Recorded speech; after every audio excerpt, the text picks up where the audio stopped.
For years now, our attention has been under siege. The rise of devices and streaming has quietly eroded our ability to be fully present, one ping and scroll at a time.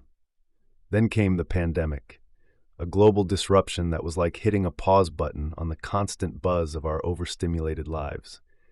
For many, that silence felt disorienting at first, but within it was an opening, a moment to see how much of our time, energy, and relationships had been consumed by distraction. It was as if the world had slowed down long enough for us to recognize just how frayed our focus really was. We could see the strain that always being on had placed on our minds, our families, and our sense of connection. Unfortunately, the pandemic has had a lingering effect of normalizing isolation for a lot of people.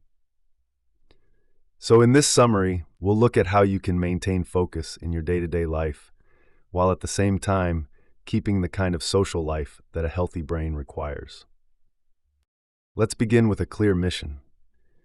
We're going to reclaim our attention as something precious, something that belongs to us, not to our devices or the endless feed of information and entertainment that's constantly asking for views.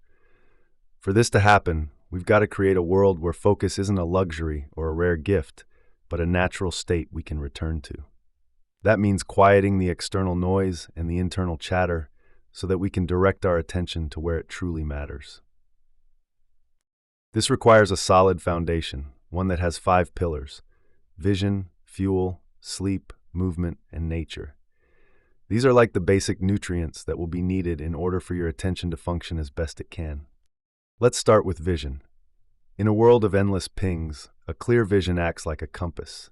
It will always be there to tell you what deserves your time and what doesn't.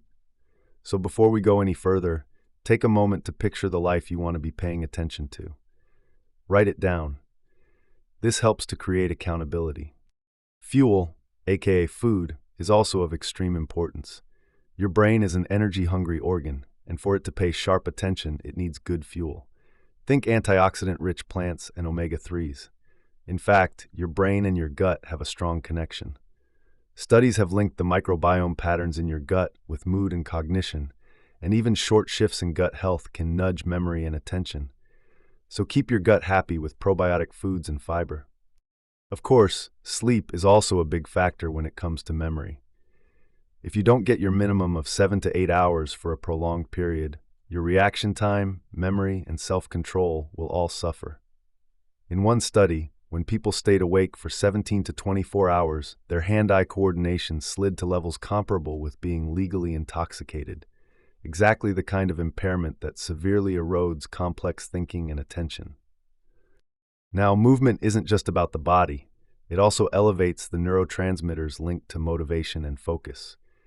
The executive skills you rely on to plan, filter, and switch gears all strengthen with regular physical activity. One large study showed that even moderate exercise, like a brisk walk or light jogging, improves thinking. You don't need perfection, you just need momentum. Aim for roughly 150 minutes a week, and you should be in good shape. Finally, don't underestimate the benefits of nature. If digital life drains top-down focus, nature refills it through soft fascination. The effortless pull of wind in trees, water and light, birdsong. That gentle engagement lets your directed attention rest and rebuild. Just 2 hours a week in green spaces has been shown to correlate with better health and well-being, whether it's one long hike or several mini walks. So set a compelling North Star, feed your brain, protect your sleep, move your body, and let nature restore you. That's a focus-ready life taking shape. With your foundation in place, now it's time to look at some practical strategies and tools that will help set the conditions to deliver great work. Let's start with rethinking the to-do list. Rather than a list, we should be shaping our days around priorities. One such technique is known as big rocks, or the jar of life. If you think of your day as an empty jar, it suggests filling that jar with a few high-impact tasks, or big rocks, that actually move life forward. Then fill in the empty space with pebbles and sand, which represent small tasks. But it's just as important that you block your time out. For the big work, treat that time as sacred. Meanwhile, batch the low-stakes stuff like emails, errands, social time, and leave buffer space in your schedule so that surprises don't bulldoze your entire plan. Above all, tie those blocks to the personal vision we talked about earlier. When something on your schedule has that deep connection to the life you're trying to build, you're going to give it more attention and protection.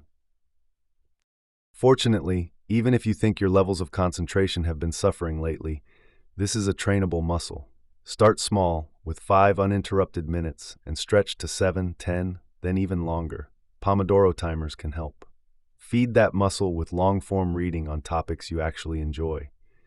Give your brain gym time through puzzles, chess, or learning an instrument or language. These are all activities that recruit wide neural networks. During these sessions, certain kinds of music or nature sounds might help you stay focused. Or if silence suits you better, noise-canceling headphones may be a helpful tool. When protecting your blocks of time, it helps to rethink your definition of urgent.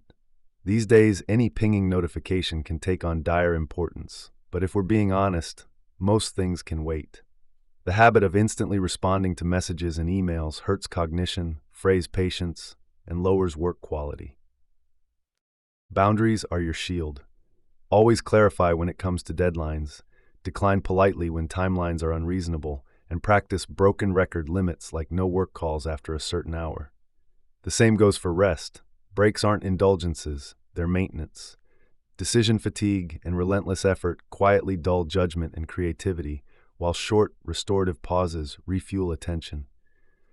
Aim for at least one break every 90 minutes. Many people find that an effective rhythm is 50 minutes on, 17 off. Make it genuinely restorative. Step away from your desk. Even a 15-minute dose of sunlight and fresh air can reset your mind. Put together, these tools help you direct attention with precision and defend it with boundaries and breaks. That's how focus turns from a fleeting state into a reliable skill. So we've talked about how to keep the external distractions at bay, but what about the internal? Attention strengthens when we meet life where it's actually happening. This moment, this breath, this task, this conversation, and then build steady rituals that keep us there. A lot of this can fall under the category of presence. When our minds are adrift through much of the day, it leaves us feeling scattered and uneasy. Presence reverses that by bringing awareness back to what's in front of us. No judgment, just attention. A meditation or mindfulness practice can help strengthen this muscle as well. Being in the moment is a large part of mindfulness. Many of the daily exercises in this practice are easy to do and centered around controlled breathing and focusing your attention on the sensations around you. Presence is circular. You need a bit of focus to do it, and doing it grows your focus. This can also help you become a better listener. Real listening is the kind where you stop composing your reply and simply absorb the other person's words. Real listening conversations benefit from being device-free, giving you the added bonus of the peace that comes when you're not being hounded by pings. Remember that developing presence is a way of decluttering your mind so that fewer internal distractions arise. This is a process, and it helps to focus on the process, rather than the anxieties that can arise when we fixate on the past or on future outcomes. For example, you might find yourself falling in love with cooking once you stop caring about the performative aspects and just focus on the act itself, the colors of the produce, the fragrance of the spices, the rhythm of the knife. The task won't change, but the experience will.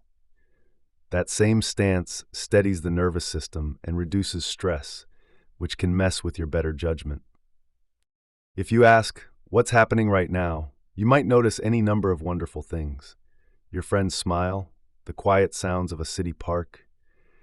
Your attention always has something welcoming to land on, something to bring you into the present moment and calm your mind. Practice and self-regulation is how it all comes together. We are what we practice. Do something long enough and it becomes an unconscious habit. If we've practiced distraction, reflexively checking phones at the first ping, those circuits get fast and strong. So now's the time to practice new habits. Read a few pages of a book with your morning coffee instead of opening apps. Practice mindfulness while walking the dog. Self-regulation powers all of this. It's not easy breaking old patterns, so prime yourself before the hard work starts. Remind yourself of all the time you lose to notifications and keep your goals visible. Presence anchors you, process carries you, practice wires it in, and regulation keeps you honest. Woven together, they turn focus from a fleeting mood into your default way of moving through the day. Once your inner focus is steadier, the last step is bringing that steadiness into conversation, community, and the wider world, so your attention doesn't just survive real life, it thrives in it. Begin with how you listen.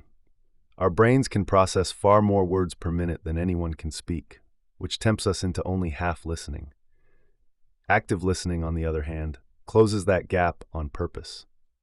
Characteristics include eye contact, letting the other person finish before you speak, and tracking their pace instead of jumping in.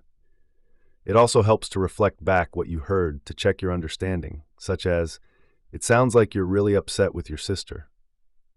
While you're at it, try to ask open questions that nudge the story forward, like, "What did you do then?" Empathy is the secret engine here, and you'll be building trust when you withhold judgment and aren't afraid to open up about yourself at times. Now, a lot of conversations have moved online and into virtual rooms, but humans are wired for in-person connection. In fact, our reliance on digital communication leaves many of us lonelier and more distracted. Meanwhile, research shows that our brains are far more active in face-to-face situations, and they lead to sharper cognition and better mood. Even casual encounters, your barista, a neighbor on a walk, feed social well-being. Try 3 small experiments this week. Schedule one low-stakes meetup like coffee or a lap around the block. Put your phone completely out of sight during at least one conversation and share one meaningful detail beyond small talk. You'll feel the difference. The last 2 tools we'll explore are creativity and curiosity.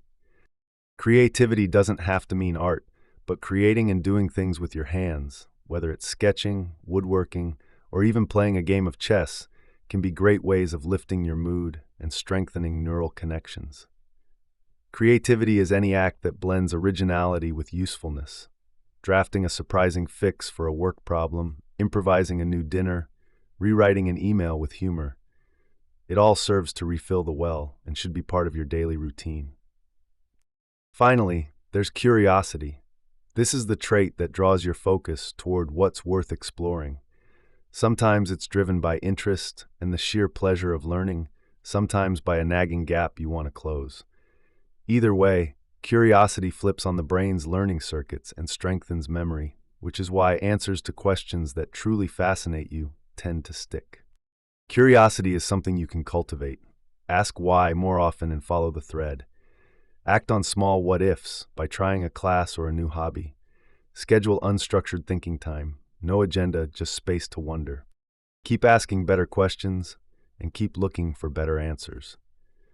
When curiosity is directed toward your mission and what you're truly interested in, focus and attention will stop feeling elusive and start acting like a loyal friend, present, engaged, and ready for whatever comes next.